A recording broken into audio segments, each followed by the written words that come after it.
आपण पाहत आहात प्रेस मीडिया न्यूज।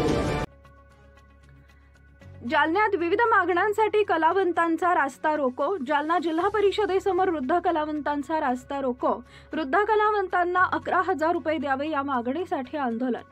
जालना जिल्ह्यातल्या 300 कलावंतांचा मानधनाचा प्रस्ताव मंजूर करण्यात यावा, वृद्ध कलावंतांची मागणी। जालना जिल्ह्यातल्या 300 वृद्ध कलावंतांच्या मानधनाचा रस्ता 2021 पासून प्रलंबित आहे, त्या प्रस्तावाला मंजुरी देऊन अंमलबजावणी करावी। या वृद्ध कलावंतांच्या मानधनात वाढ करून प्रत्येकी 11,000 रुपये मासिक वेतन द्यावं या मागणीसाठी जालना जिल्ह्यातल्या कलावंतांनी जालना जिल्हा परिषदेसमोर अर्धा तास रास्ता रोको आंदोलन केले।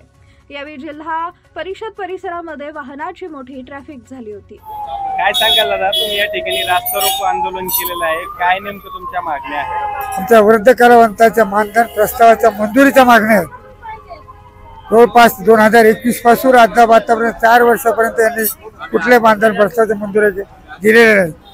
कमिटीच्या नावाखाली प्रशासन सुद्धा ढिलाई गाढ झोपेत आहे। प्रशासनाने सुद्धा शास्त्रीय परीक्षा घेऊन सुद्धा त्याचा निकाल लागायला 3 महिने बाकी राहिले। 3 महिन्यापासून आम्ही ताटलीवर बसलो, 3 वेळेस उपोषण केलं आम्ही, 4थ्यांदा उपोषण। शेवटी आम्हाला नाईलाजाने शेवटी रस्त्यावर यावं लागले।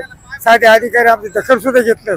जवळपास 19 लोक आमच्यातले मृत झालेले कलावंत। शासनाला प्रशासनाला काही तुम्ही निवेदन वगैरे दिले? शासनाला आम्ही सर्व निवेदन दिलेले, तर मुख्यमंत्र्यांनी निवेदन पाठवले, सांस्कृतिक मंत्रालयाला पाठवले, कलेक्टरना दिलेले, सगळं पोलीस आश्वासन दिले का तुम्हाला? आम्हाला अजून कुणाचे आश्वासन मिळालेलं नाही। तुमचं नाव? माझं नाव रामशंकरराव घोडके।